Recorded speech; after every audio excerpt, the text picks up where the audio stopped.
the culture within the school that I was working at. It was impossible for me to work under those conditions. Head teacher who wasn't supportive at all, who made sure that my professional targets were impossible to achieve. Some of the comments made to me were at the end of the year that if I hadn't been there, that it would have made no difference whatsoever, and that he was telling me this so that he could sleep at night.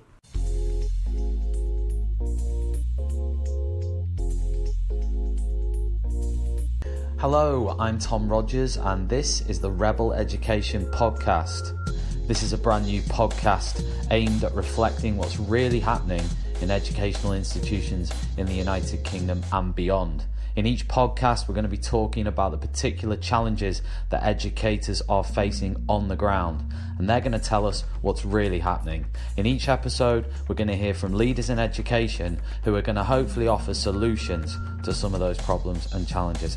I will be your host. I'm Tom Rogers. I'm a TES columnist and history teacher in Vigo, Spain. If you want to follow me on Twitter, you can find me at Rogers History or visit my website at rogershistory.com. This podcast is going to be a must listen.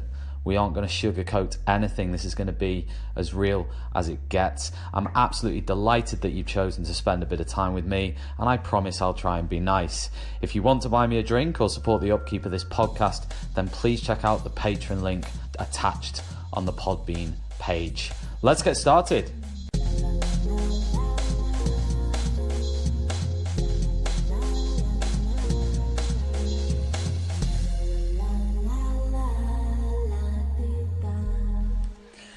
Hello and welcome to the Rebel Education Podcast. This episode is all about why teachers are leaving teaching.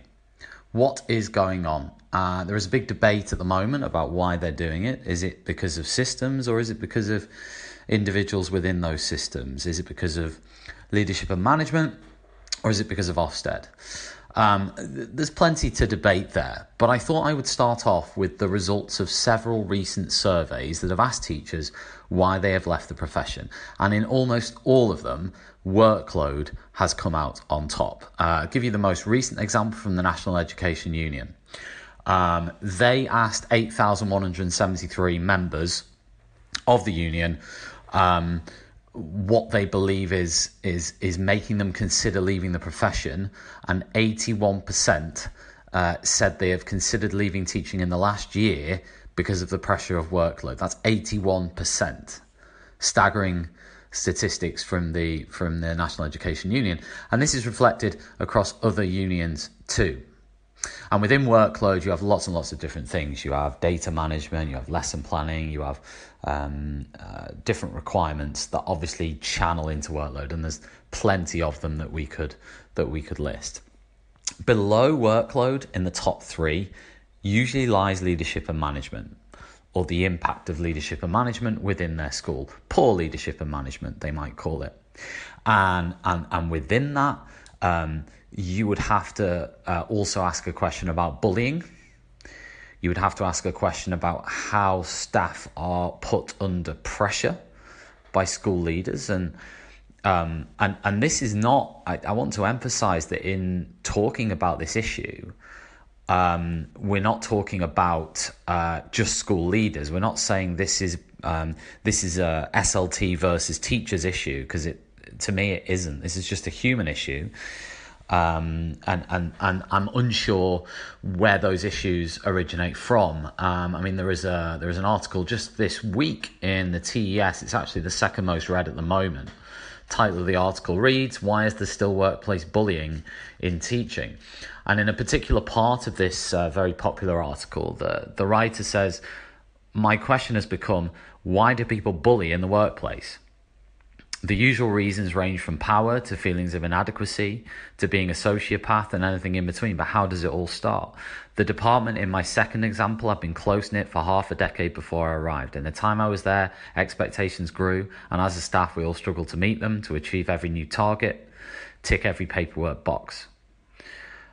And so on, okay? And this person wonders why this bullying has developed. And I actually have written about this before too. How would I describe a bully in education: someone who speaks down to you, demands too much from you, manipulates you, leaves you helpless and lost, perhaps even like vocally criticizes you in meetings, stabs you in the back, pushes you to the brink. These are horrible things to say, but they happen. They do happen. But the surprising thing is that you wouldn't expect to see this maybe in schools. You think that maybe as children we bore the brunt of it on the playground and then graduated into teaching, and then some people are becoming victims all over again. It's very, very sad, but seemingly no one really wants to talk about it. Certainly not in any great detail, and the reasons for that are obvious. I mean, if you talk about it publicly and the school found out and there are bullies in the school, if that's your issue, then you could be treated differently. You could be treated even worse. They could find ways of making the person's life a misery. So actually it's left to anonymous blogs like What Keeps Me Awake at Night and things like that on the TES to really talk about these issues. In fact, the article I'm describing on the TES this week is an anonymous article, which really sums up this issue in a nutshell. I mean, I'm based in Spain at the moment. Would I be discussing this on a podcast if I was based in the United Kingdom? I'm not so sure. It would certainly, I'd have to think about it a lot more. But there seems to be it's kind of social Darwinistic immorality that has swept its way through the British education system, certainly in the last 20 years. You've got people played off against each other, people in competition with each other, and this can create this bullying culture, and it's not very nice if you're the victim of it. And the reason I know that is I've heard from many people over the last few years who've been in this situation, and some of whom have gone on to quit teaching altogether. Personally, I have a lot of sympathy for school leaders, even those who another person might perceive to be bullying. What they might be doing is what they feel is raising standards or keeping standards incredibly high by inadvertently putting pressure on a member of staff or members of staff. And they might be doing it from a good place, but actually completely unaware that they're causing untold suffering in many, many people. I suppose if no one tells them, then how would they know? And if there isn't that emotional intelligence there, and I've read several articles recently about the the need for emotional intelligence in school leadership in the United Kingdom. If they're completely unaware of what they're doing, then they might not know that they are being perceived of being a bully. UK EdChat, which is a company that provides chats and resources for teachers in the UK, they did a survey in 2015 of 200 teachers, and out of those 249 these were 200 teachers who'd left teaching. 49 of those 200 claimed that their departure was because of, quote, bullying and SLT behaviour. It's really worrying. Massive damage, and once someone has experienced that, the problems and the repercussions of that can last for ages after they've quit teaching. You know, these things can go deep. These things can take a lot of time to heal from and recover from on a personal level. So I think as I said, treatment by leaders and managers plays a role in people's departure, but at the top of the list is workload, according to all the surveys. And then you get onto the debate of what is causing that workload. And just to go back to what I said a few minutes ago on the workload issue, there are those who would say that the workload issue is very much caused by systems rather than school leaders. And I would have a lot of sympathy with that. Mark Lehane, who is the director of the PTE campaign, founder of the Bedford Free School, he recently said on Twitter, in response to Tom Richmond, who said the majority of teachers aren't complaining about pay anymore, it's the pressures they now face that are causing them to flee. And I agree with that. I mean, pay. You know, I agree with Tom Richmond. Pay, to me, is far from the issue. I know people who've moved internationally, you know, whether it be Spain or Italy or Greece or any of these countries in the Mediterranean, even into private schools, the pay is much less than what they get in the UK. They're not going there for money. Most of them are getting away from that workload, from that pressure, perhaps from the bullying that is either as a result of that pressure, which I believe in to the most part it is. But Mark Lehane says, and workload is overwhelmingly an issue created by school leadership, and so can only be solved by school leadership. And that then received challenges, some in agreement, but many challenging it. And Kevin Courtney, who is the Joint General Secretary of the National Education Union with Mary Bowstead, responded to that comment and said, and why do you think head teachers in England create more work than in other countries, Mark? Do you really think it's nothing to do with government policy? From my experience in the last 2-3 years of talking to teachers and engaging with the profession, especially in the UK, from my position here teaching internationally, and my 9 years previously teaching in the United Kingdom within this system, I would have to say a lot of it is systemic. A lot of it is coming through the systems, particularly Ofsted. Because what we find now is people saying, well, Ofsted have changed, even the government have changed. They're not requiring the amount of marking they once were. They're not requiring the amount of planning they once were. They're not coming in and grading lessons anymore. No, they're not. But what they're doing now is they're judging schools on results. Now, that might change with the new Ofsted framework next year. Apparently, there's going to be a big focus on curriculum. But up to present, schools and the teachers within them are being judged on results. There is a very small percentage of schools that get bad or poor results in Ofsted's view and achieve better than a requires improvement rating. A very low percentage of schools manage that. It's something like 0 point something. It's hardly any. If your results don't stand up, you will not get a good overall. Now, that may change. As I said, there's a new framework next year, but I can't see it. You know, results are still going to form the backbone of inspection. And while that happens, you then have leaders and teachers in schools who feel that they need to do anything. They are desperate to improve results because at the end of the day, their pay might be on the line for it, their careers might be on the line for it, their Ofsted grade might be on the line for it. Loads and loads of reasons. They have this desperation, this push to improve results every single hour of every single day. And that means interventions. Hate that word, but that means interventions in inverted commas. It means extra revision sessions. It means narrowing the gap between pupil premium and non-pupil premium. It means dropping into lessons on work scrutinies to make sure every teacher is working at capacity every hour of every day. And then you're pushing that pressure down the system. So it goes on to the middle leader, and then the middle leader pushes that pressure down, and it's a cycle. And that pressure is so subtle. You know, a teacher who's driving into work every morning thinking about the 150 things they need to do, and it's going round and round in their head on a 30-minute drive to work. By the end of that drive, they are in a state of panic. They are feeling down, they're feeling anxious, they're in a state of panic. And unfortunately, how busy schools are, there often isn't a person or persons to actually come and sit down with them for half an hour and talk through the issues. And often when an extra thing is added onto the list, something else isn't taken off.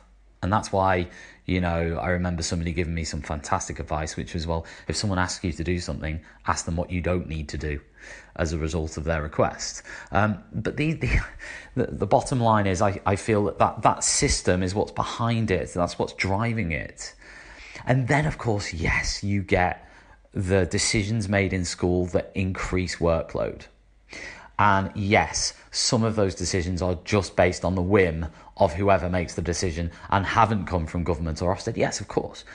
But in the majority of schools, if not all actually to some extent, they are under that pressure to be rated good or better by their community, by parents, by even the teachers within the school. I mean, you've got to remember, a lot of teachers buy into Ofsted judgments. We can't deny that. You only have to log into Twitter to see teachers who turn around and say, I feel delighted because we've just got an outstanding judgment. I'm announcing this publicly. But by doing so, you validate that system. So we cannot deny that a lot of teachers actually do buy into the grading system as it stands now. I'm not one of them. I think the grading system is one of the things driving workload, although they are not intrinsically linked. And that's where I disagree with Mark Lehane, even though I respect what he's saying there, because I do think that the decisions of leaders obviously have a massive impact on workload. So anyway, there's a little outline of my opinion, what the surveys are saying, the reasons why teachers are quitting according to surveys. Most of them say workload. As I say, I think there are some things that surveys can't capture, if you like, hidden issues, and bullying would be one of those. Lack of research used in a school, the pressure of Ofsted, redundancy or whatever. There's tons of reasons there that might not be captured in a survey. But essentially, we know that the top one is the hours of work, the workload, the excessive detail required in planning, in marking, and so on. That's the top. So, but is that reflected in who I've spoken to? Because what I've done for this podcast is I've spoken to a number of former teachers who've left the classroom, and I asked them a simple question: why did you leave, and what do you do now? So we're going to hear from them now. And then once we've heard from them, and I hope you enjoy listening to them, because I say enjoy, it's not exactly an enjoyable experience to listen. And in fact, when I listened to them, it made me feel very sad, actually, because some of them, you can feel the kind of pain through what they're saying. This is not just a job issue. This is not just something going wrong on a logistical level. These are emotional things that have happened to these people. And it's horrible, actually, to listen to it. But have a listen yourselves, see what you think. Do they have any commonalities between them, these stories? Do they share anything in particular? And then once we've heard, I'm going to reflect back on that and draw some conclusions maybe in this podcast. Ask for your views as well on what you think, why you think teachers are leaving at the moment. There is a crisis. We need to try and solve that crisis. I think that one of the ways to solve it is to listen to teachers who've left. What are they doing now? Is it better for them, and why is it better? So, let's listen. Hi, my name's Becky, and I have been a secondary school teacher for 10 years now. I came very close to quitting the profession for good in 2016, following a move to a tougher school in a deprived city area.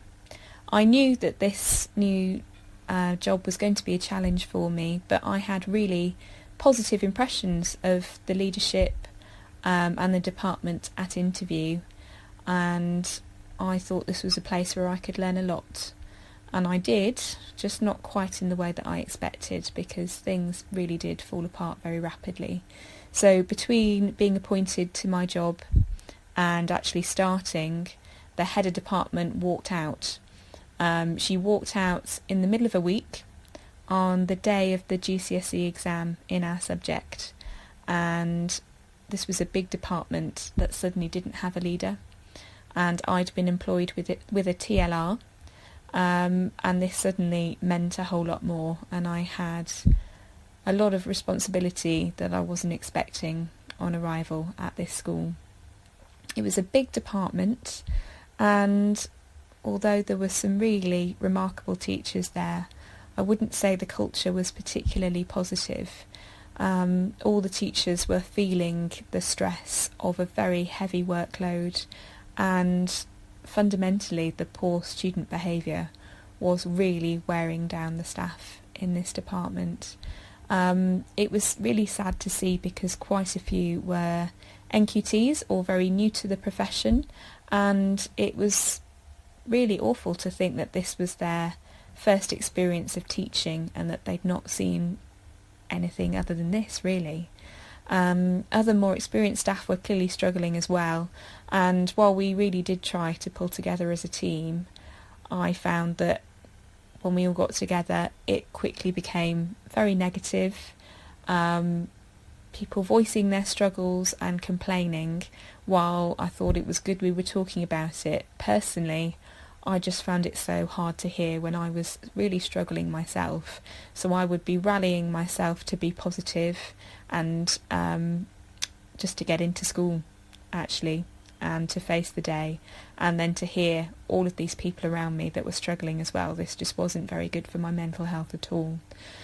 And I would say, yeah, behaviour was a huge problem at this school, and I gather it had been the case for years, really. It was partly to do with the intake in this area.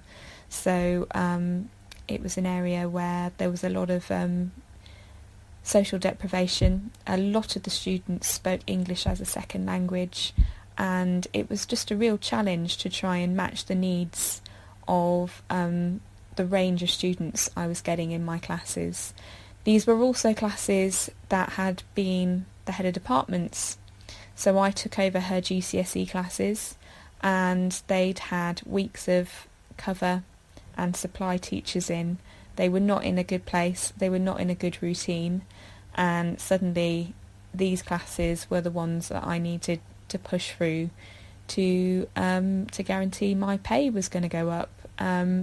This was around the time that performance-related pay came in, and suddenly I was finding that, my pay depended on these classes that had had such a raw deal under another teacher, under cover, for weeks, and that was very difficult to take, I have to say.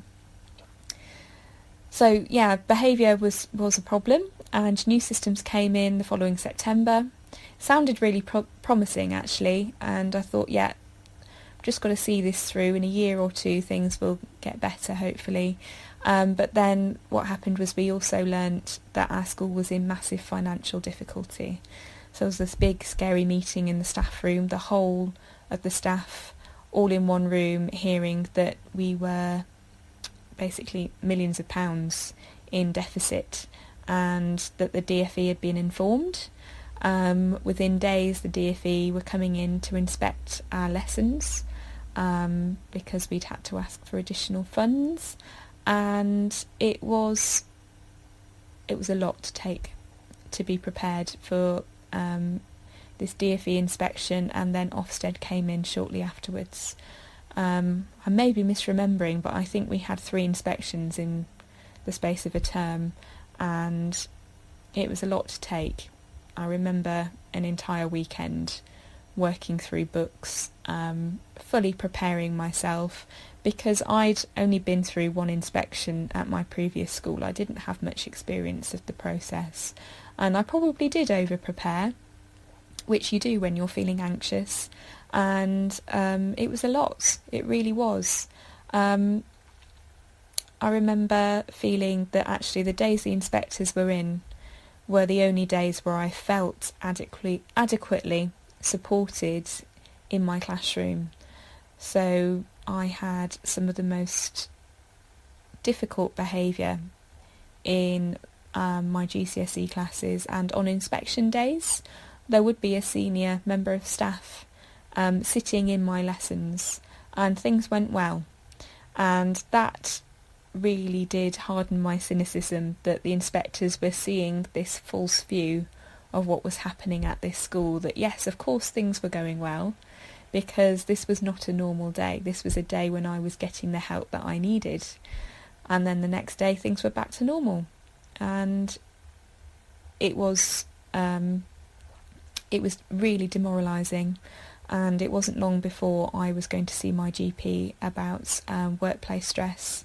I was off work with stress for a week, and I was very honest with the school from the start about how I was struggling, and they did try and put some support in place. I won't say that they didn't, but it was just hard to prioritise it, I guess, because so much was going on at this school. So while I might get a week of support from someone, it wouldn't be long before it was just as bad as it'd been before, and I was just feeling very, very vulnerable, worn down, getting viruses constantly, always feeling like I was physically unwell, and it was a lot to take.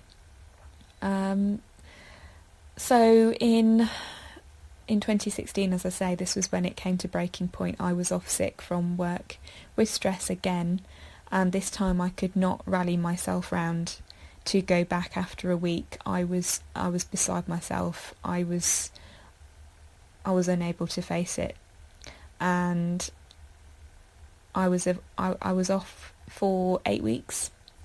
And in that time I was investigating my options for what I could do to not be a teacher anymore.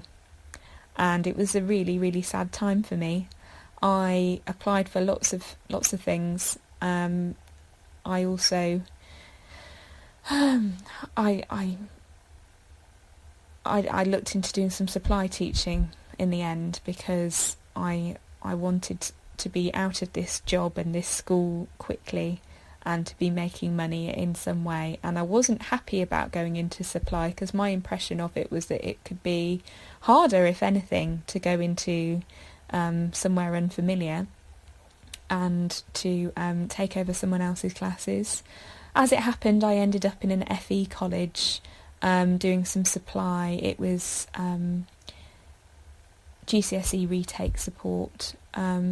These students were of a similar background to the school where I'd been before, and I was scared to go back into that environment. So this was 2 months after I'd been off sick. Fortunately, it felt so different. I can't explain how different it felt. It was suddenly a case of, right, this is low stakes. My pay does not depend on these students' grades, for a start. Of course I wanted them to do well, but if they didn't turn up for a class, or if they weren't working as hard as they should be, just knowing that my pay didn't depend on it made such a difference mentally to what I was doing. And actually I was paid very well as a supply teacher, and I found that a lot of these students were really grateful for my expertise. I was teaching my specialist subject. They could see that I knew the exam they were taking, and it made a real difference to my confidence, actually, because it made me realise I'd really lost confidence. I could see that actually I knew that what I was talking about, and that these classes, even within a matter of a couple of weeks, were responding really well to me. So yeah, my plans changed. I suddenly realised, I don't have to be applying for boring office jobs that I don't really want to do just because it might be easier on me mentally. Suddenly I was thinking, well, actually I can still be a teacher. I just need to find the right place for me, somewhere where I know I won't be overloaded and expected to do the impossible. I applied for a permanent position at the FE college. As on a whim, really, I also applied for a job at an independent school, which is not something I would ever have considered doing before all of this happened. I went to a state school myself, and I saw myself as very much a state school teacher. But I thought I'll give it a try, just to see, because I'd done a little bit of private sixth form tutoring by this point, and got a lot out of it, actually, for the first time, working with students who were really academically driven and not having really any behaviour to deal with at all. It was the complete opposite to what I'd faced. So as it happened, I did quite well, got into the second stage of the FE teaching job, and also got an interview at the independent school in the same week, and by some sort of miracle I ended up getting the job at the independent school, which is where I still work. And I call it a miracle because I didn't know such places existed. It was so out of the realm of my own experience. It's a very small school. It is not a kind of academic hothouse, which is what I expected independent schools to be like. I suppose I had quite a stereotypical view of them, having never really encountered them before. This place is a really happy school, and there's a focus on student well-being and staff well-being as well. It really is like a little family, being smaller, being the size of, I suppose, a fairly big primary school. There's not that many of us on site, and we all know each other. And it was suddenly experiencing being around happy teachers that I realised the extent of what I'd been through. It was so different, and the systems were so different. I remember being quite anxious that first week in the job. I was expecting a roster of lots of meetings, needing to learn lots of policies and strategies, and that didn't happen. It wasn't the case. It was so different. It really felt like I was being trusted just to get on with my job, and there was a really good induction programme for me. So my lessons were being observed, but it was low stakes. It was really supportive, and it took a little while, but I would say after, say, 6 months there, I suddenly realised that I could actually relax a bit, that I was safe in this place, that I was being trusted just to get on with things. The students were amazing, and actually it was a breath of fresh air, and I just feel so lucky that I found somewhere like this to work, where I can be a really happy teacher and I can be me. I know that I'm one of the lucky ones, because I could have become a statistic. I could have been one of these teachers that crashes and burns. I have been a teacher for over 14 years, but last year I decided to come out of teaching. The main reason being that I'd made it to leadership level, but the culture within the school that I was working at, it was impossible for me to work under those conditions. Head teacher who wasn't supportive at all, who made sure that my professional targets were impossible to achieve. Some of the comments made to me were at the end of the year that if I hadn't been there, that it would have made no difference whatsoever, and that he was telling me this so that he could sleep at night.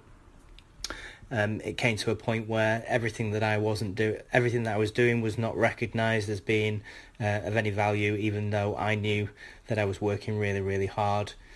It was completely soul destroying. It didn't matter what I did or how hard I worked. It was clear to me that he didn't value me as a member of staff, and left me with no option than to apply for voluntary redundancy, which was granted.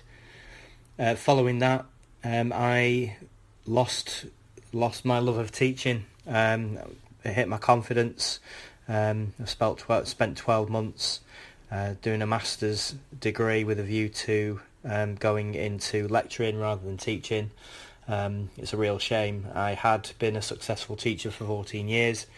I was respected by staff and students, but unfortunately the end came where it was impossible for me to carry on. I have some sympathies with the head teacher in that I understand that he was under pressure to achieve and perform, but obviously the leadership and the way that he treated me did me absolutely no favours whatsoever, and eventually led to me coming out of teaching, which is really, really sad. I think there are 4 general areas that led to my disenchantment, and primarily it has to start at the top, and by that I mean politicians. So there's an endless changes in policy that seem to be unsupported by the profession or not backed by credible evidential research, and on the face of it spun from the whims of the next incumbent to the Secretary of State role, which would normally be vacated relatively quickly, bringing in a new raft of what seemed to me to be whimsical changes. Alongside this, Ofsted has to take some of the blame. I've always opted to work in challenging schools, and despite having qualified as an Ofsted inspector, I was failed to be convinced that their work is a force for good or school improvement. Ofsted's methodology for judging schools, in my view, is clearly linked to social deprivation and not the quality of teaching. They don't take into account the impact of funding, and their RI inadequate judgments often result in changes such as academisation or sudden changes to leadership teams that really has nothing to do with school improvement. That's not to say that Ofsted doesn't have some amazingly talented individuals working for them, but I think that they're deluded if they think that Ofsted serves teachers and children. I found as a senior teacher that my focus became almost entirely on safeguarding the school I was in against an imminent inspection, and that really wasn't what I signed up for. The work-life balance issue is also a major factor in my wanting to leave. In my last year of leadership, I reckoned I did an average of 60 hours a week across the whole year. I rarely felt good about what I'd achieved, and I don't recall many people acknowledging my efforts. So for me, as a self-confessed workaholic, it wasn't so much that I had to work long hours, but the lack of job satisfaction and pressure associated with the work. I think it was only after I left that I noticed a change in me. People commented on how relaxed I was, how much easier to get on with I was. I had suffered irritable bowel syndrome, which felt like I'd been stabbed in the guts on a daily basis, and that just went away. I had skin conditions like my knuckles would bleed. They went away. And although I've always suffered migraines, the number of migraines I suffered dropped quite radically after I'd left teaching. And it's only looking back now that I can see or appreciate how the job had affected my health and mental well-being. The fourth reason I left is really the sort of impact of those previous three reasons, that there were changes in schools has been quite significant. A narrowing of the curriculum with arts, music, technology and sports taking a back seat or no seat at all in some schools. The way in which children have just become numbers on a page, with the cohorts of focus changing depending on which data measure is key to this year. The introduction of performance-related pay I disagreed with, and at a time when school funding is being cut and schools can't afford to pay the staff they need currently, let alone give any of them pay rises. And the academy culture, as I call it, where schools are being swallowed up by large corporate national chains comprising governing bodies with stakeholders that don't even live in the vicinity of the school that they're governing. I just felt that my impact and my capacity to change education was really limited, and I fancied just doing something different where I was going to be predominantly in charge of my day-to-day life and my destiny, and that also might give me a little bit more job satisfaction. So I made a change. I was quite fortunate to engineer a situation where I could leave my leadership role, and in the run-up to leaving that school I had been studying my electrician's exams, and when I finally left I took up in the first instance a 1-year interim role at a school, returning to the classroom as a supply teacher. I quite enjoyed it actually. I started my own company as an electrical contractor, and again I was quite fortunate to have friends in the industry who saw the skill set I had to offer, and I worked alongside them. I finished my qualifications, became a fully registered electrician, and over the next few years I dropped my days of supply teaching each year until last summer I did my final day in state education. Hello, this is Julian Selman speaking. I've been a teacher for 36 years and recently retired. I suppose I've retired a bit early because of some of the things that have been happening in our school, and because of the general situation in the school, where many staff have been struggling. My own decision was taken, I suppose, because I felt the school culture was quite oppressive. We were in special measures. Many of the things that the leadership of the school and the trust were directing us to do, I have found out since, were really inappropriate and not based on the latest thinking. I was under a lot of pressure to change my practice by talking less, by letting the students learn without my direction and instruction. Whilst I felt that this was wrong and against all of the instincts that I had as a teacher, I went along with it because I didn't want to be placed on some kind of formal support plan, and I'd seen that happen with other people. As it turns out, this experience precipitated my interest in Twitter and in the Twitter community, and I have since felt quite vindicated in my feeling that what I was being asked to do was inappropriate. Whilst I felt quite stressed and uncomfortable during this time, I kept my cool, but I seriously thought, about a year ago, do I really want to put myself through more and more of this, have to argue my case? It's going to be tedious. I was rather fed up and despondent with it, but at least I've reached an age where I could consider an early retirement, even if it's not that long to go. Thanks so much to all our contributors for this episode of the Rebel Education Podcast. Amazing to hear those different experiences of why these people have left the profession. Just to briefly go back over a few of those reasons and summarise, I think it was interesting the first contributor was talking about behaviour. Because often in the surveys and everything that I discussed earlier, behaviour doesn't actually tend to come in the top 3-4. But it seems to be a reoccurring theme that talking to teachers, yes, there are many who have left because of the behaviour of the students. Managing that behaviour, it's very rare you ever hear a teacher saying, I don't like children, because obviously they've gone into the profession because they want to work with children, they appreciate children as individuals. But in a whole classroom of 25, 30 students, if the behaviour isn't right, it can become a nightmare very quickly. Also a recurring theme through all of those accounts was the fact that people leave, and some of them go into supply teaching, or they might go part-time, so they don't necessarily leave the profession. They don't want to leave teaching. They're forced to leave teaching. I think that's a really important distinction. We often think of a person who quits as somebody who makes that as a conscious, active decision, I want to quit. Most of these people are making the decision because literally they feel they have no other option. And actually, in health terms, many of them don't have another option.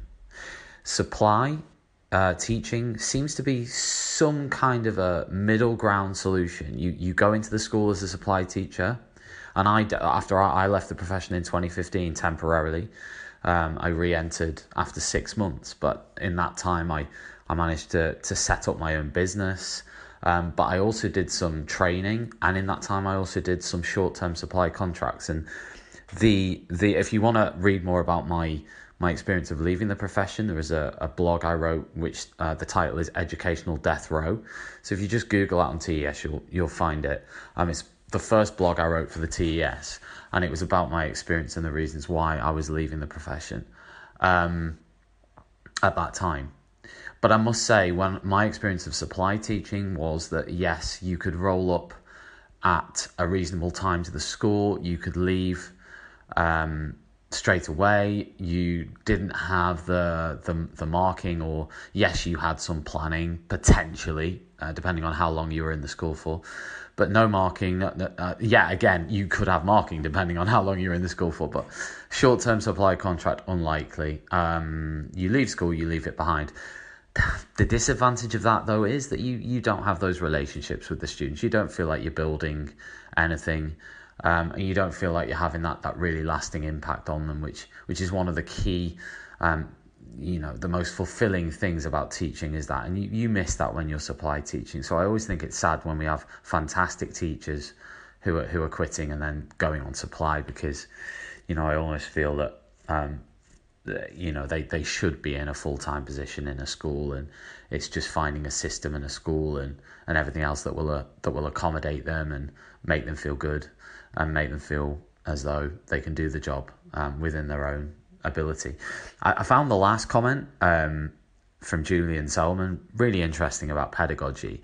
I do wonder how many teachers over the years have lost their confidence, have received really bad observation feedback because of pedagogy.